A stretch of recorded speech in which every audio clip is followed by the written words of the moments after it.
Hello students, so we will continue with the previous chapter, that is metals and non-metals. So we already discussed in the last class about the formation of sodium chlorides. We discussed how the metals and the non-metals they react and how sodium chloride is formed.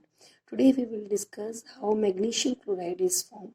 Now students, magnesium is a metal and magnesium chloride, that is MgCl2. So magnesium chloride, it contains, here you can see, it contains one magnesium atom and two chlorine atoms. So total there are 3 atoms. Okay, now you see here in magnesium the atomic number is 12, that is the number of protons are 12. The electronic configuration is 2, 8 and 2. 2 electrons are present in K shell. L shell has 8 electrons and M has 2 electrons. So here the number of protons are 12 and it's a neutral atom. So number of electrons are also 12. But it is unstable because in the large shell it has 2 electrons whereas it should have 8 electrons. So what does magnesium does? The magnesium loses these 2 electrons which is present in the third shell, and it has only, after losing 2 electrons, it has only 2 shells, that is K and L, and 8 electrons are present in L shell. Okay, now you take the case of chlorine.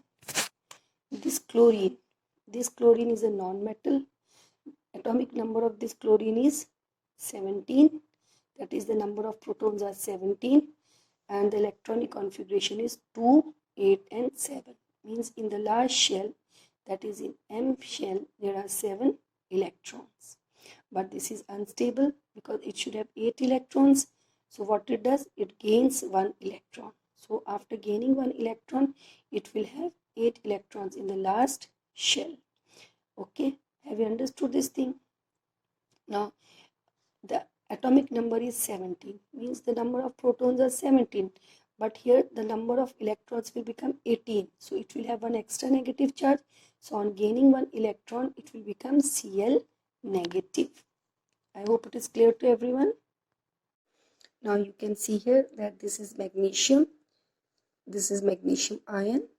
Here this magnesium has lost 2 electrons and it has become magnesium ion or cation, that is 2 and 8. Okay, now this magnesium has lost these 2 electrons which is present in the outermost shell. Okay, now magnesium has lost 2 electrons, so 1 electron will be gained by one chlorine atom and another electron will be gained by another chlorine atom. As I have already told you that magnesium chloride means there is one magnesium and 2 chlorine atoms. Okay, so this magnesium will lose 2 electrons, and since there are 2 chlorine atoms, one chlorine atom will gain 1 electron and another chlorine atom will gain another electron. Let us see how. This chlorine atom, its electronic configuration is 2, 8 and 7. So this will gain 1 electron and it will become chlorine anion. Okay, because now this chlorine anion will have electronic configuration 2, 8 and 8. So 1 electron will be gained by this one chlorine atom and another chlorine electron will be gained by another chlorine atom. Here this is 287, this has gained 1 electron and it has changed into 2 chlorine ion which has a stable electronic configuration. Okay, now we will see the formation of magnesium chloride.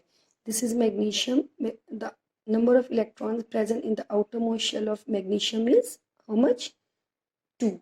So this is electron dot structure. In electron dot structure, generally we show the number of electrons which is present in the last shell. Okay, so now what is this? This is MgCl2, 1 magnesium, 2 chlorine atoms. So same here, this is 1 magnesium and these 2 are the valence electrons. So there, and these are 2 chlorine atoms and these 7 are the valence electrons, or you can say this is the electron dot structure of magnesium and this is the electron dot structure of chlorine. Now what will happen? this magnesium has lost 2 electrons. So 1 electron, see here, 1 electron will be gained by this chlorine. You can see here, 1 will be gained by this chlorine and another one will be gained by this chlorine. Okay, now this will be magnesium Mg2 plus because it has lost 2 electrons, and these 2 electrons lost will be gained by 2 chlorine atoms. You see these 2 chlorine atom. So one chlorine atom, this is one chlorine atom which has 8 electrons. Okay, and here in this chlorine atom 1 electron of magnesium is gained. So there are how many? 2 chlorine atoms. So 2 chlorine atoms will gain 2 electrons of magnesium. Here magnesium has lost 2 electrons. So 1 will be gained by this 1 chlorine atom, but here there are 2 chlorine atoms. So 2 will gain 2 electrons and it will become MgCl2. Here 2 means 2 chlorine atoms. Okay, and they are oppositely charged. So they will attract each other very strongly and a compound, ionic compound called magnesium chloride will be formed. So we will discuss the properties of ionic compounds. Ionic compounds, they are formed by transfer of electrons and gain of electrons. Means the one metal, it transfers the electrons in order to complete its last shell, and non-metals, they gain electron in order to complete the last shell. So due to which the ions are formed, oppositely charged ions are formed, and these ions, they attract each other strongly and they form an ionic compound. Okay, so children, you can see in the picture, ionic compounds are very strong. Why they are very strong?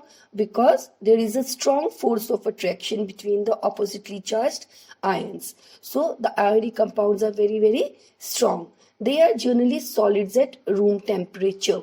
Okay, and they are hard because you have studied the properties of solid in class 9. Solids are generally hard because of the strong forces of attraction between the positive and the negative ions.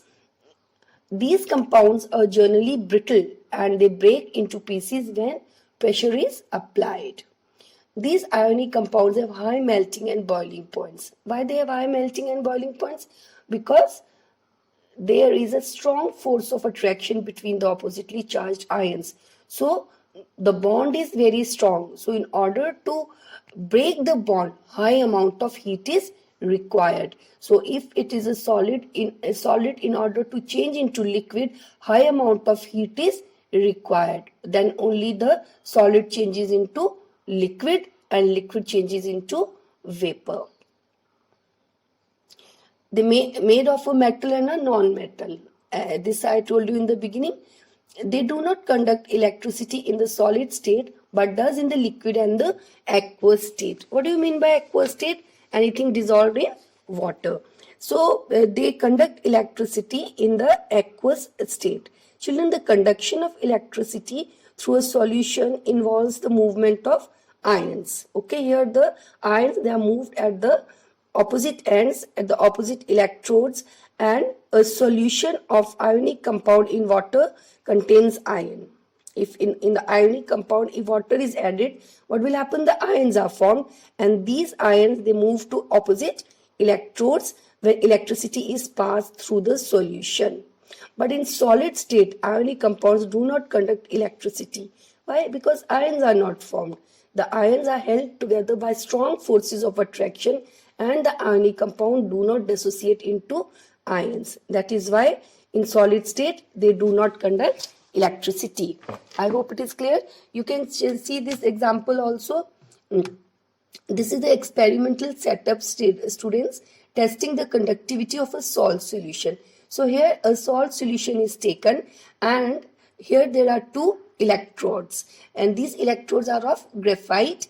There is a beaker, and with the graphite electrodes a battery is connected. Okay, and a bulb is also placed there. Okay, now bulb will glow when the electricity will pass through it. Now what will happen? This battery, the electric current passes through the battery in the salt solution. Now this is the salt solution. So it means here the ions are formed. So the electric current is passed through the salt solution, and the ions, they move to the graphite electrodes and thereby carrying the electric current, and the bulb will glow. Okay. Now children, you see here the reactivity series.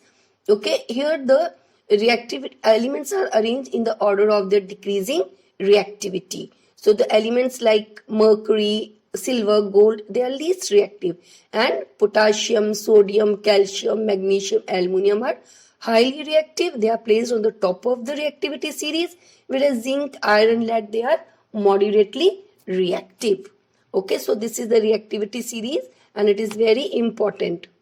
Now children, occurrence of metals in nature. We discussed about metals, we discussed about non-metals, but where these metals and non-metals are found? Children, these metals are found in free state and they are found in combined state. But where? Earth is the major source of metals. Okay, metals are also found in the seawater. Seawater also contains some soluble salts of metals like sodium chloride, magnesium chloride. Okay, now all the metals are present in the earth crust, either in the free state, which is also called as the native state, or in the combined state. Okay, in the free state, the metals which are present in the free state are gold, platinum, silver, mercury, and the metals which are present generally in the combined state are sodium, calcium, potassium, aluminium, lead, and copper. Children, in the free state, they are found in an elemental form, in an element, and in the combined state, they are generally found in the compound form. Is it clear or no? Now, aluminium is the most abundant metal in the earth crust, and calcium and silver are the metals which occur in the free state as well as in the combined state. In the free state, they occur in the elemental form, and in the combined state, they occur in the compound form. I hope it is clear to all of you. Okay. Now, in the free state, that metal occurs in the free state which is less reactive. Okay. The metals which are very less reactive or unreactive, which lie as the bottom of the reactivity series, are found in the free state. Why? Because they do not react with oxygen, they do not react with carbon dioxide, they do not react with moisture. So they generally occur in the free state. Because, understood or no? Okay, like silver, gold, copper, platinum, as I told you before. Metals which have a tendency to react with moisture, oxygen, sulfur, halogens occur in the crust in the form of their combined state. And in combined state means in the form of compounds. And which compounds they form? They form oxides with oxygen, they form sulfides with sulfur, halides with halogens, carbonates with carbon dioxide, and so on. For example, sodium, potassium, calcium, aluminium, they are very reactive metals. They lying at the top of the activity series, and therefore they are found in the combined state because they will react with all these things which is present generally in the atmosphere. Is it clear? Is it clear? And therefore they are never found in the free state. Okay, so they are always found in the combined state, in the compound form. The metal in the middle of the activity series like zinc, iron, lead are moderately reactive, and they are formed in the earth crust mainly as oxides, sulfides, or carbonates. Understood or no? Understood everyone? In fact, most of the metals are found in the combined form in the earth crust. Generally in the compound form they are found. Okay. Now children, what are minerals and what are ores? Okay, this you have studied in your lower classes also. I think in social studies you have studied what are minerals and what are ores. What are minerals? Any one of you can tell what are minerals? Okay. Children, the natural substances, they are the naturally occurring substances of metals present in the earth crust are called minerals. Okay. Minerals are the substances which contain metals. They contain metals in the free state or in the combined state are called minerals. For example, aluminium occurs in the earth crust in the form of two well-known minerals, bauxite and clay. Okay, so bauxite, it is a substance which contains aluminium, and clay is also a substance which contains aluminium but in the combined state. Why in the combined state? Because it is highly reactive. So I told you in the beginning, the reactive elements are generally present in the combined state in the compound form. Children, these minerals are not pure, means it does not contain only the metal. Okay, the minerals are not pure and they may contain different type of other impurities also, and these impurities are collectively called as matrix or gangue. Is it clear? The metals are extracted from the minerals. So the minerals are the substances which contain the metals in the free or the combined state. So from these minerals the metals are extracted. Okay, but metals cannot be extracted from all the minerals. Is it clear? There are large number of minerals which contain the metals, but from all the metals, all the minerals, metals cannot be extracted. So those minerals from which the metals are extracted are called as ores. Ores are the minerals from where the metals are extracted. Is it clear or no? For example, children, aluminium occurs in the earth crust in the form of two minerals. Okay, it is present in the form of two minerals, that is bauxite and clay. Out of these two, aluminium can be extracted from bauxite but not from clay. So therefore the ore of aluminium is bauxite. Understood or no? So the difference between the mineral and ore you can see in the slide. Minerals are actually the naturally occurring substances of metals present in the earth crust. Okay, and ores are the minerals from which the metals can be extracted profitably. All the minerals are not ores, but all the ores are minerals. Okay, example, clay is the mineral of aluminium. Okay, but bauxite and cryolite are the main ores of aluminium. Clay is the mineral of aluminium means what? In the clay, aluminium is present, but bauxite and cryolite are the main ores of aluminium. Means these are the minerals from where the aluminium is extracted. Is it clear, children? Okay, and please start revising the portions because I will start revision. Okay, and just go through it. If you have any doubt, you can ask. You can clarify your doubts. Thank you, students.